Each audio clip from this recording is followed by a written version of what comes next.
Hi everyone. So, I should have made this video ages ago while it was topical. Back in February of this year would have been a good time to make it. But I'm going to make it now because of the upcoming Makerfield by-election. It's going to be about Rupert Lowe and Restore Britain and the future of this country, the future of Britain and the British people. So I want to start out by saying, what is the biggest existential threat to the UK, to Britain?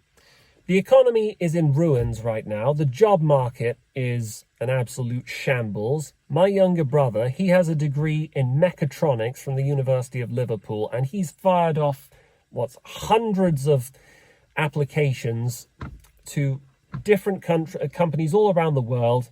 And keep in mind, as I said earlier, he has a degree in mechatronics. It's a STEM subject. It's not like he degreed in media studies or general studies at the University of wherever. This is a proper high in demand degree, which we definitely need to see more of. And he hasn't been able to get a job. There's a whole slew of younger people who have opted out of the job market and who aren't actively looking for work. And these people are living on benefits, which is ruining the economy now. And also violent crime is going up. I think all kinds of crime are going up.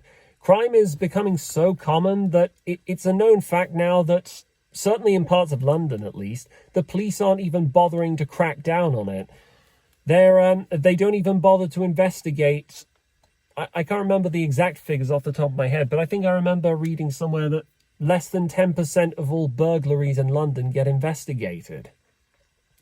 And especially when you consider the horrific and brutal murder of Henry Nowak last year, who was stabbed to death for no reason by a foreign criminal carrying a lethal weapon on his person, which no ordinary British person should be allowed to carry. But when the police came at the scene and saw him lying in a pool of blood, what did they do? Did they get him medical attention as soon as possible? No, they placed him under arrest. And it wasn't until he was literally at the cusp of dying that they finally thought it would be a good idea to call the ambulance and have him seen to. But by which time he was already dead. And everyone in the media is talking about this. It's an absolutely horrific, brutal tragedy. But basically, our country is going to hell in a handbasket. It feels like all the institutional pillars of our society are crumbling away, and we are standing in the midst of the impending wreckage. Everything's falling apart. It's I don't even know if I'm going to get a pension, because I feel like the whole pension system is going to collapse sometime soon. But anyway, those are just some of the problems that I cited when talking about Britain's future. But what is the most pressing issue of all of them? YouTube does not like me talking about this. I've received warnings in the past on my other channel for discussing this. I'm going to try and see if I can get past the censors. But nonetheless, I had to discuss this anyway. It is the demographic change of this country. So, in the first ever recorded census of England and Wales that incorporated ethnicity, which I believe was, 1851, less than 1% of this country's residents were foreign born. Now, this is an important thing to consider because by the mid-19th century, the British Empire was almost at its peak. Britain was already the hub of world commerce and trade, and London was the busiest and wealthiest city in the world. Now, this fact alone completely puts to bed the ridiculous fiction that our state media indulges in, that Britain wouldn't exist without immigrants. It was immigrants who built Britain. Horse shit. It was Britain that built Britain. It was the British people that built Britain. And this is an important fact to bear in mind, because Britain is only the country that it is because of the people who were there who built it and sustained it.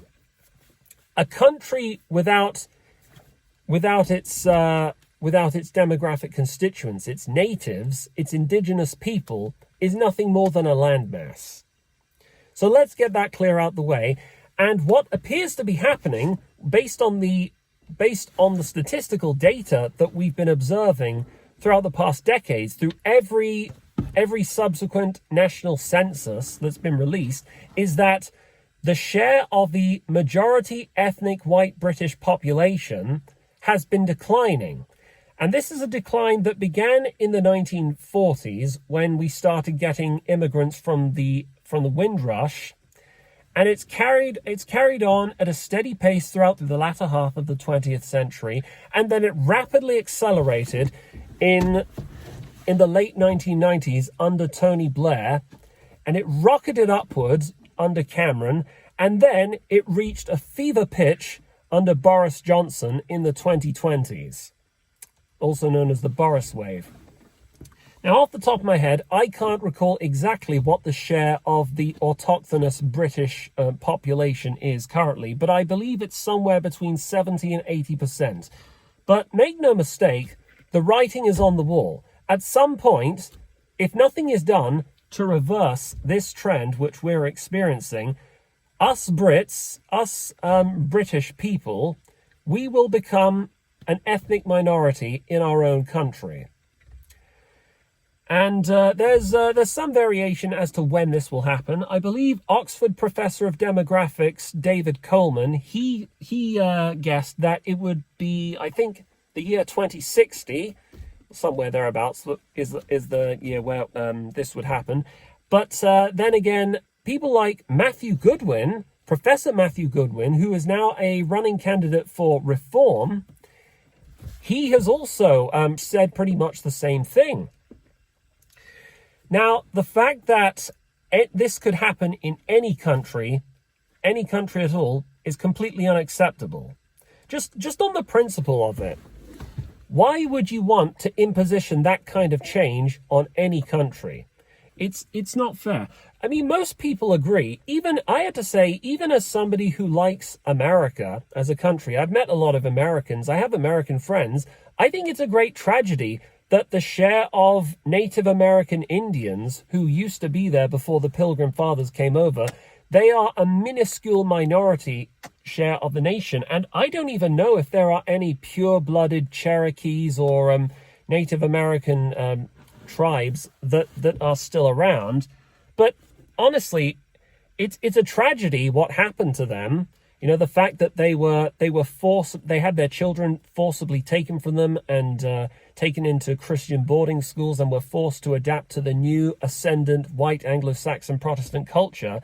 But that is history. And it's a stark reminder of what tends to happen when one ethnic group is dominated and subjugated by another. And in any case, as much respect I have for white Americans, I have no desire to see Native Americans become extinct in their own country. I want them to stay the way they are, because I believe, I say this, by the way, without any irony, I respect and I admire the diversity of all the different peoples across the world.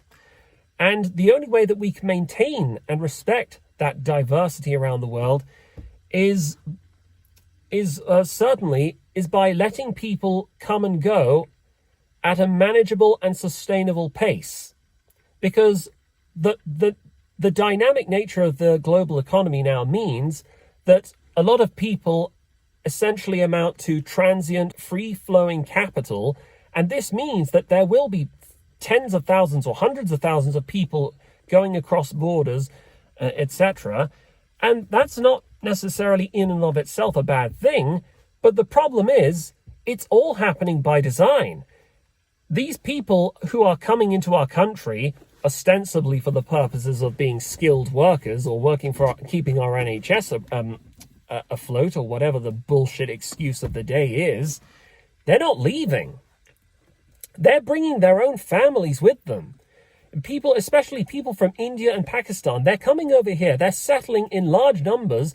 They're being paid and sponsored to by our government, who, by the way, is extracting our money, our taxes, to fund this globalist project.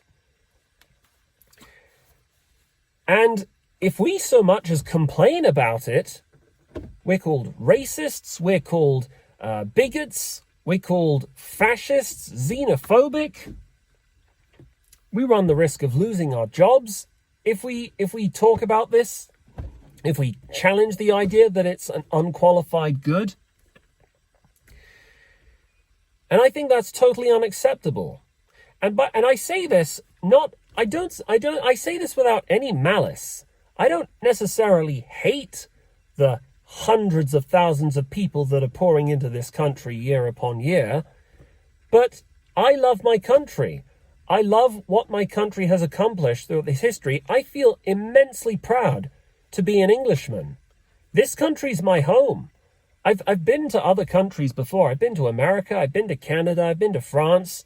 I wouldn't call any other nation in the world my home other than this one.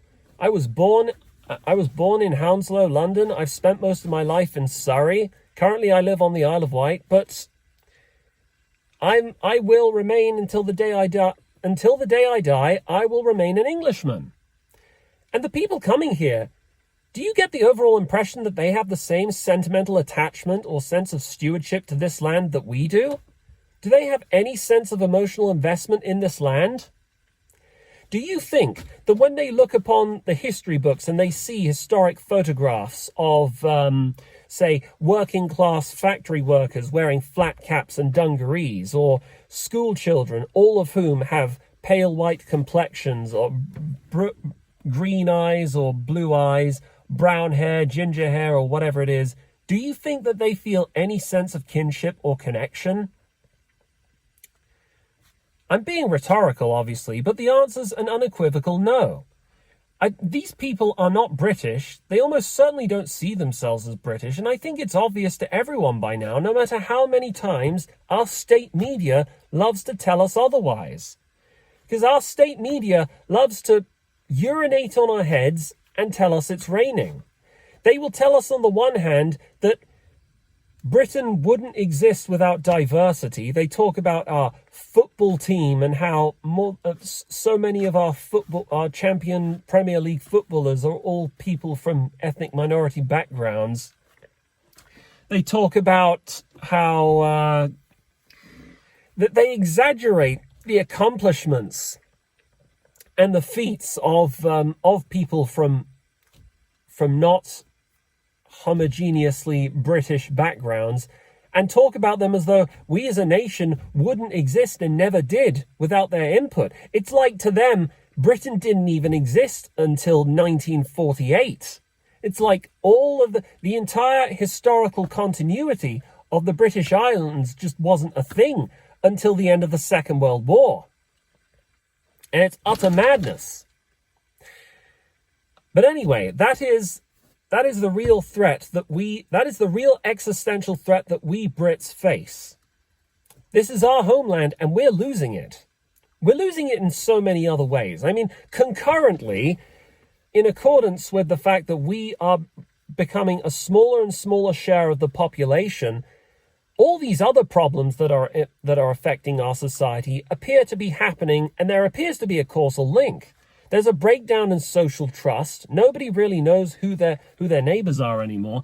Nobody trusts one another. Nobody trusts the institutions, and certainly not given the horrific murder of Henry Nowak, which I talked about earlier.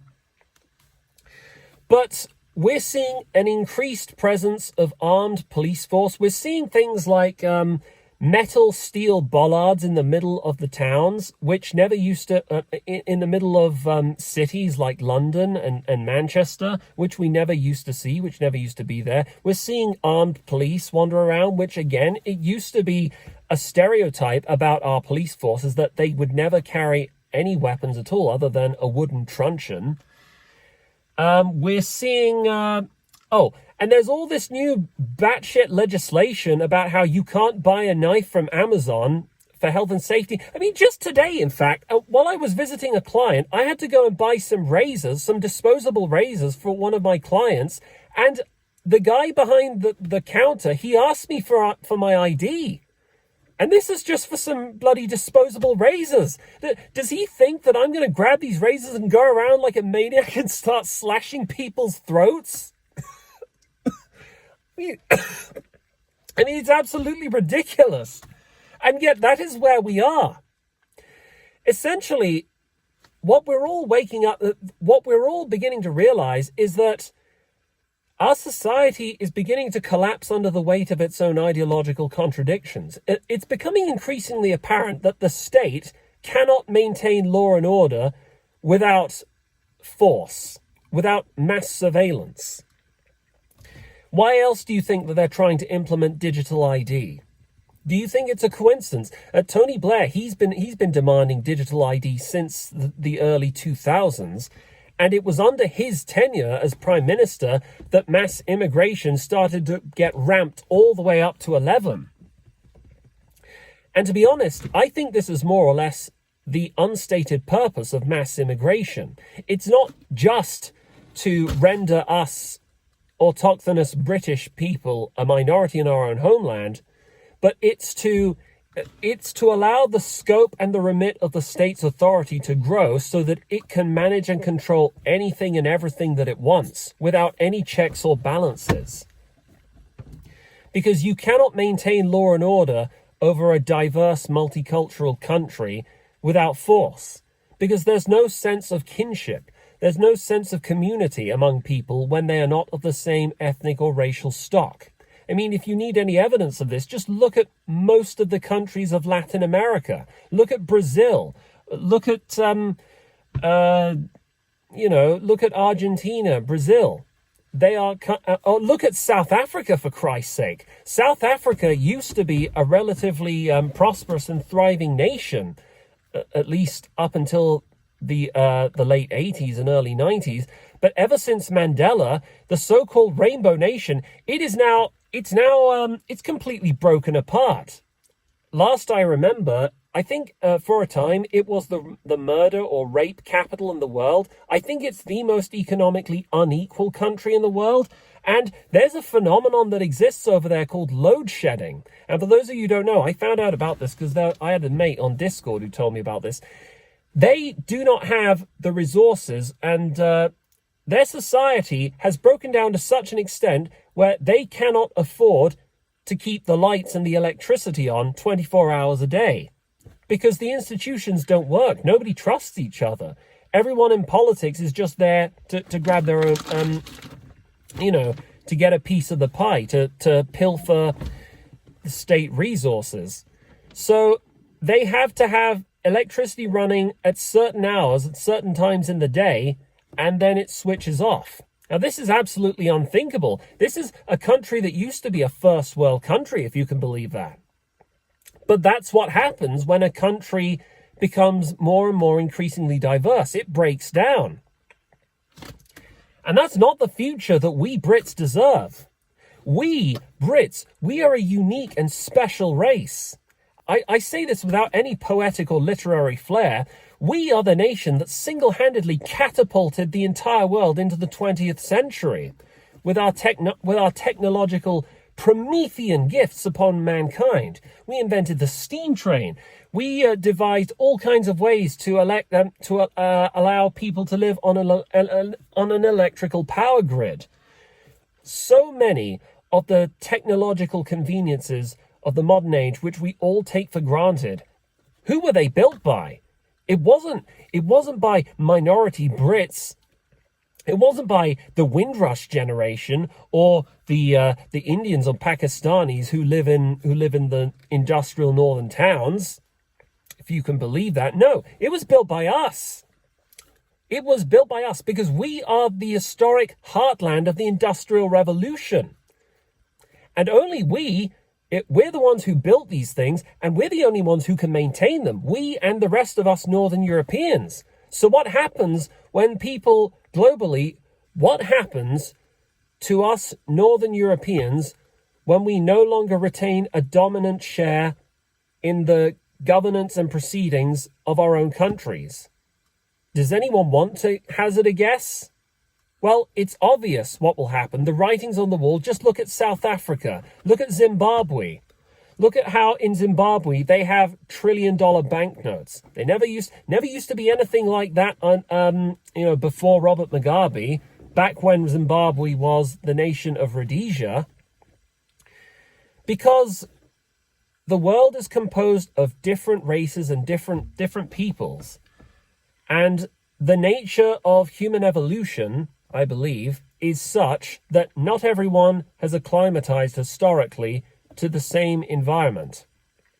Us Northern Europeans, historically, we have evolved to an environment that could be brutal, especially during the winters, one where resources were scarce and important necessary survival skills entailed things like cooperation, intelligence, and the ability to defer present gratification for long-term gain, essentially being future-oriented. And a lot of what I say, a lot of it is generalizing, and I have by no means do I wish to throw shade on all the other civilizations of the world. I mean, East Asians, they're very good at civilizations as well. But the truth is, a lot of what we call modernity, a lot of the technology, a lot of the social and political advances, a lot of it is owed to us. And what do you think is going to happen when I'm not talking about myself, obviously, I'm talking about people to whom I share common ancestors with, people who live in my nation. What happens when we go extinct? What happens when we lose our governing share in our own countries?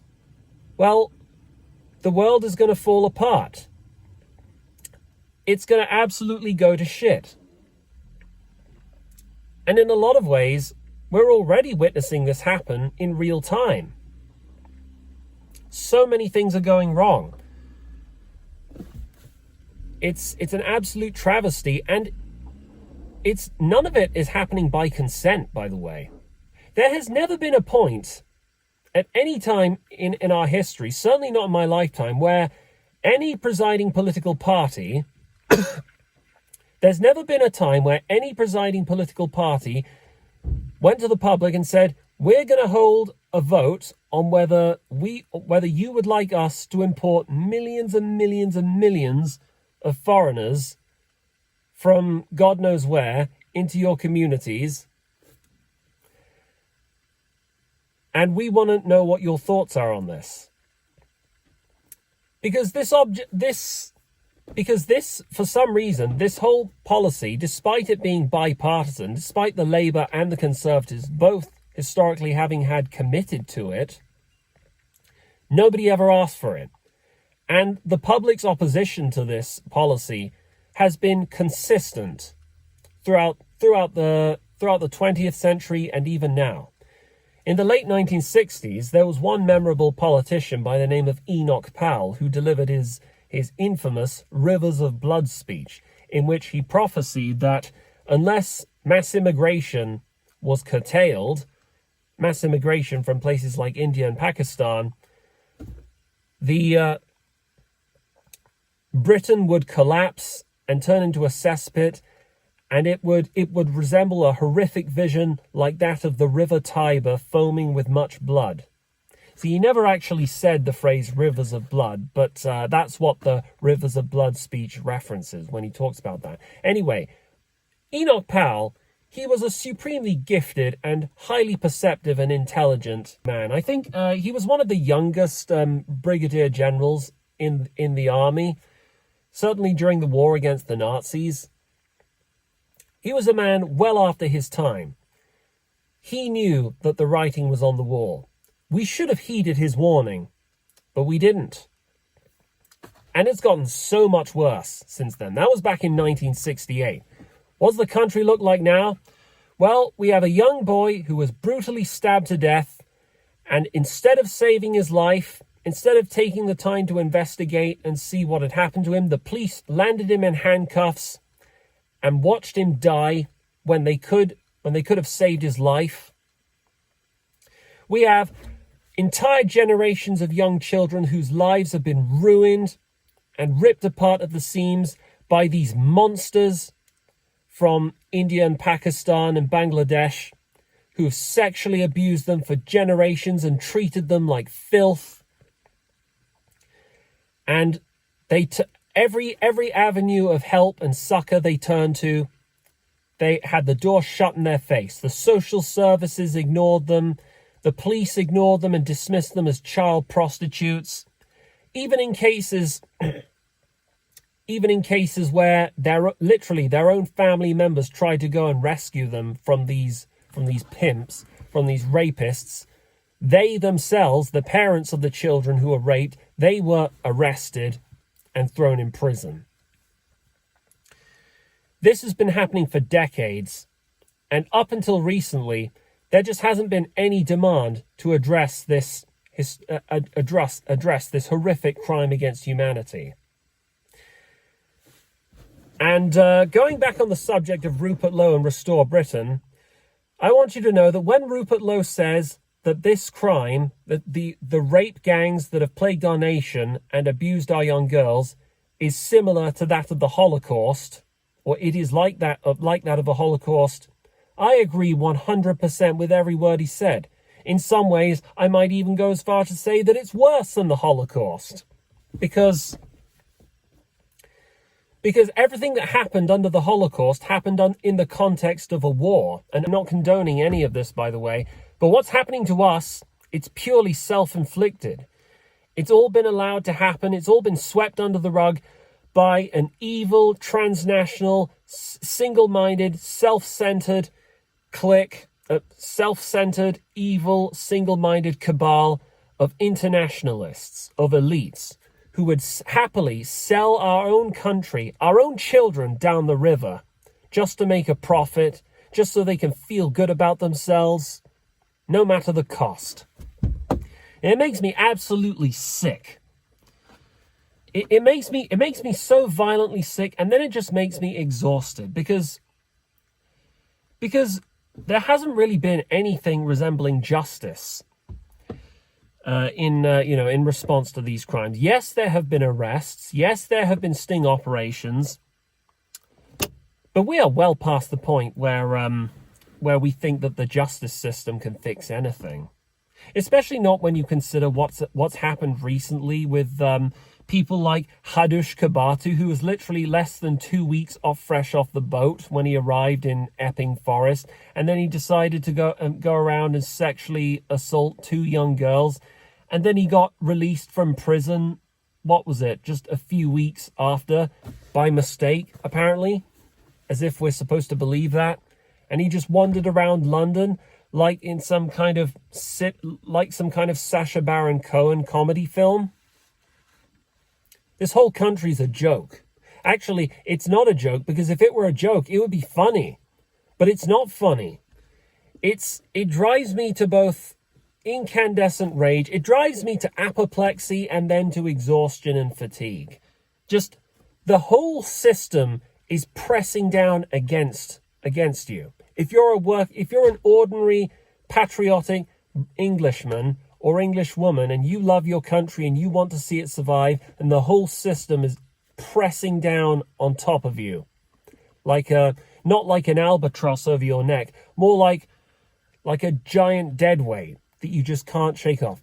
Our entire state and the entire state apparatus, all the pillars and institutions of our society, the BBC, the police, our education system, I would argue that none of it is fit for purpose. It's all become ideologically corrupted by a malign state that wants to steal your taxpayer money away from you and use it to fund its own state-sponsored ethnic cleansing. And if we don't do something, that's the future that awaits all of us. And I've decided I'm done sitting around doing nothing.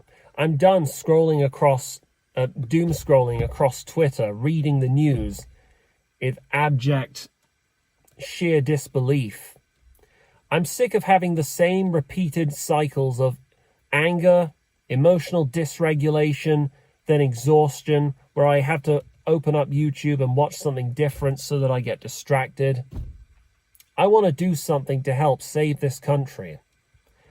And that's why I support Rupert Lowe and Restore Britain. Because as far as I'm aware, even though Rupert Lowe has not explicitly gone on the record and called himself an ethno-nationalist, even though Rupert Lowe, he's a Thatcherite, he still believes in a lot of the 20th century liberal shibboleths about hard work, merit, and if you come to this country, you have to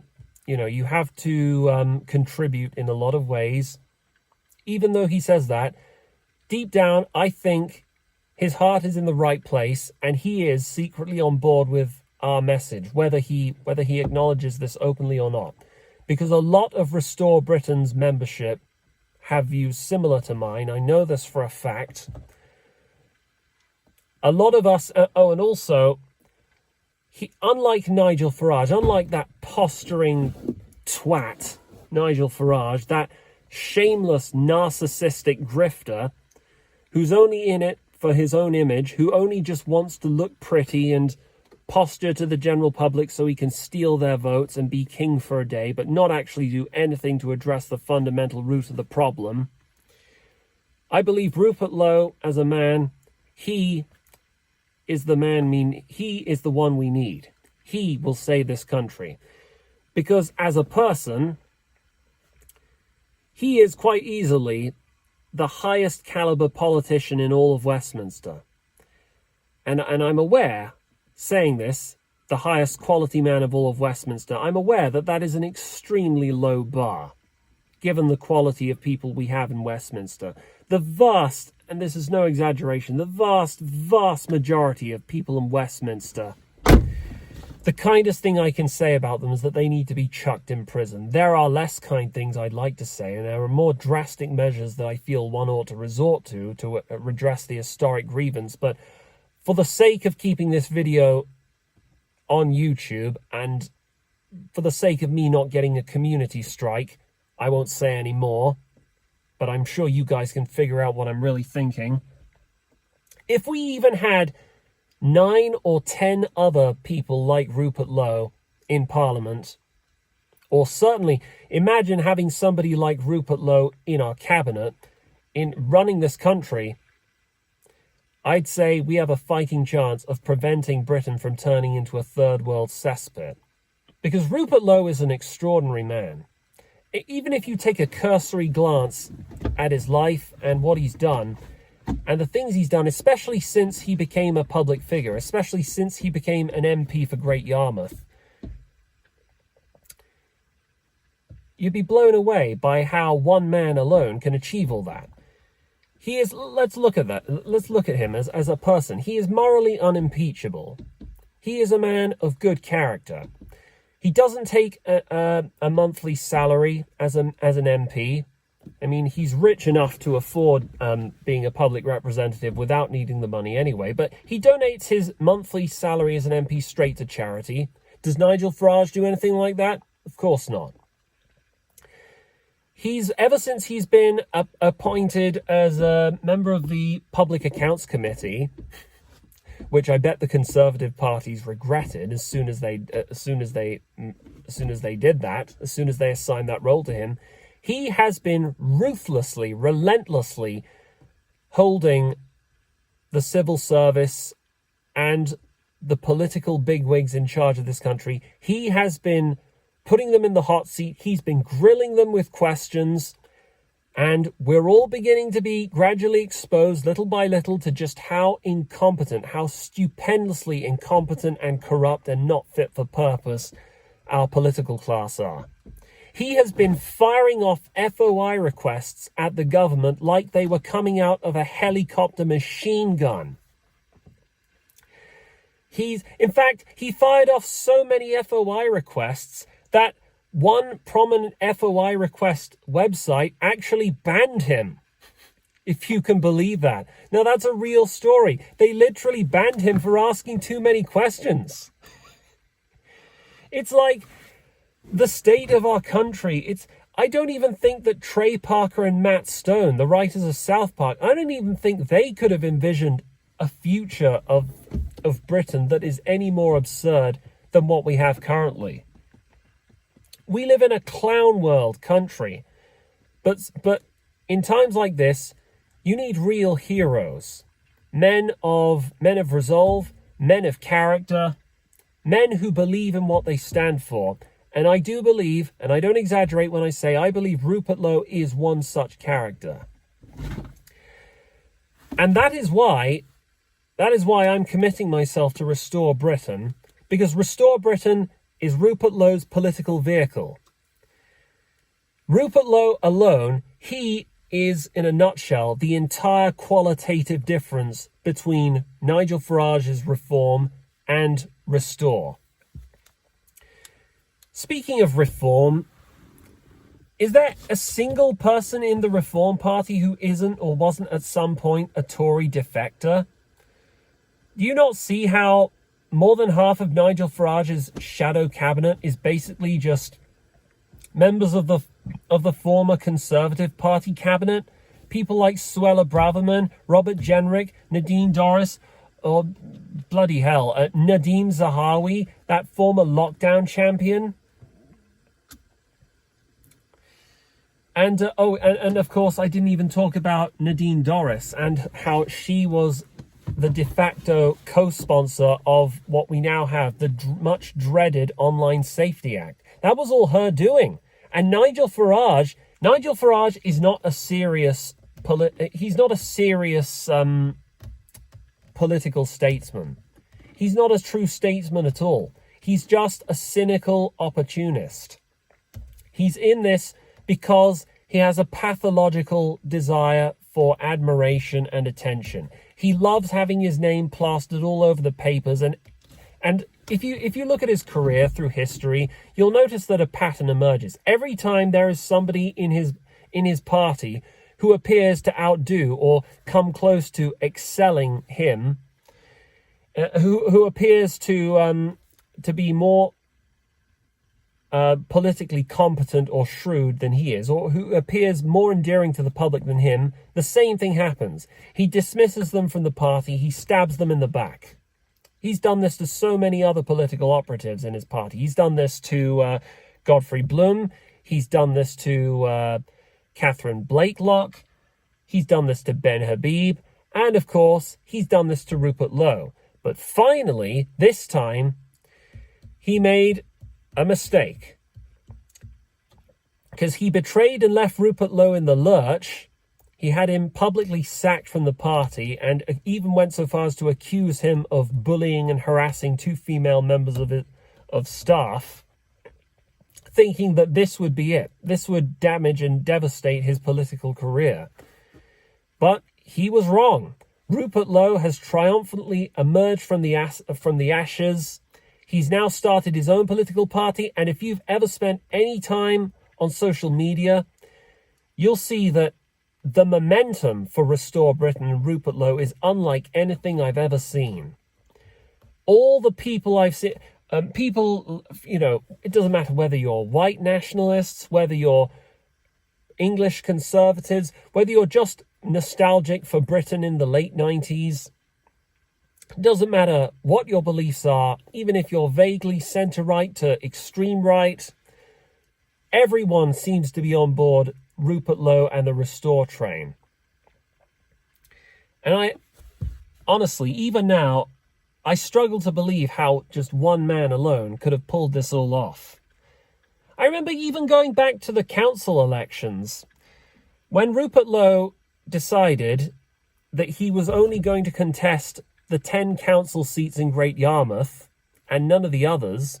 I thought it was a wise move, and I wished him the best of luck, but at most, I only thought that Restore Britain would win at most maybe 5 or 6 of the seats. And I thought they'd do reasonably well, but I didn't think it would be an earthquake or anything like that. I didn't think that he'd win more than 5. And when the dust had settled, to my own sheer amazement, what did I see? Did he win 5 seats? No. Did he win 6? No. 7? No. 8? No. He won all 10 of them. All 10 council seats fell to Great Yarmouth First, which is Restore Britain's local Great Yarmouth branch. Now that is... and by the way, it wasn't even close. Not for all of the seats, for all the individual council elections that took place, it was it was won by Restore Britain by a significantly large margin. Like, he could have lost half of the votes that he'd had, and he still would have won. So Restore Britain and Rupert Lowe's political vehicle and Restore Britain, it has momentum unlike anything you've ever seen. It's really impressive. It's impressive in the sense that it's bringing back into the fold people who haven't voted in years, people who haven't voted in decades. That is the level of appeal that Rupert Lowe has. I never thought I would have lived to have seen a moment like this, where one man alone can bring about this this kind of energy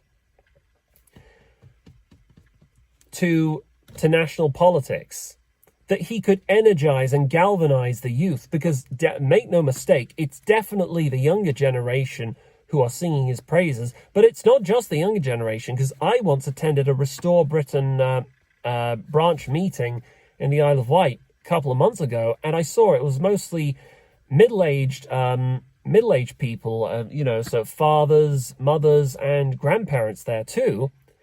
But he has a significant online following, and it is mostly the younger generation who are singing his praises. But anyway, I'll be honest with you, do the Labour Party have this kind of appeal? Are you serious? Of course not.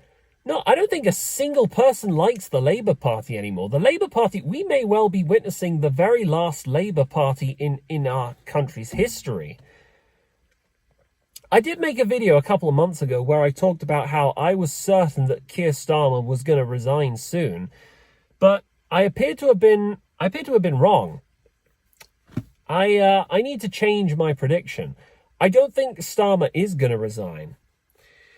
And I mean, it's not like Starmer isn't aware that he's not liked, that not a single person in the country likes him. I think he's well and truly aware, but he is so ideologically committed to the left, to the centre-left neoliberal centre, to neoliberal centrist policies, that he would sooner let this whole country, he would sooner the entire Labour Party burn to the ground than hand the reins of power to anybody else.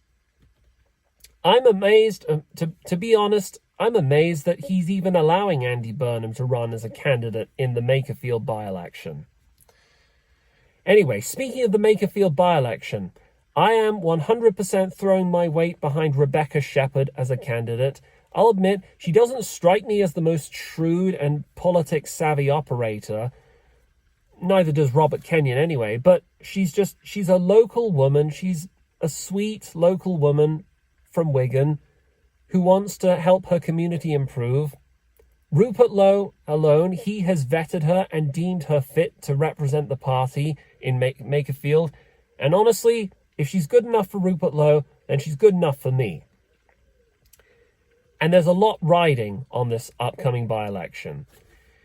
If we win, if Restore Britain wins this upcoming by-election, then it means we have a fighting chance of taking our country back. It means we alone, we people at the bottom, we can stick two fingers up at the establishment. We can do the impossible. We can unilaterally veto their malevolent policies that wishes to see us reduced to an ethnic minority in our own homelands. We can restore Britain and make Britain great again. We can transform the Overton window. We can send the Overton window rocketing so far in the other direction that it's going to get down on its knees and vomit all over the floor from the G-force. We are going to bring to the national fore the subject of the rape gangs in such a way so that nobody is ever going to shut up about it. Nobody is ever going to complain about white privilege or white racism ever again. We're going to purge all the woke bastards from our civil service and our government. It's going to be brutal, and I don't even think it's going to be easy. It's not going to be smooth sailing. But I have faith and confidence that we can make it work. And by God, it's not a question of whether we can or can't. It's a question of we have to make it work. We have to win no matter what. And that is why my name's Benjamin, and I fully support Rupert Lowe and Restore Britain. And I may make more videos about them in the future. But I've gone off rambling for long enough. It's been nearly 50 minutes.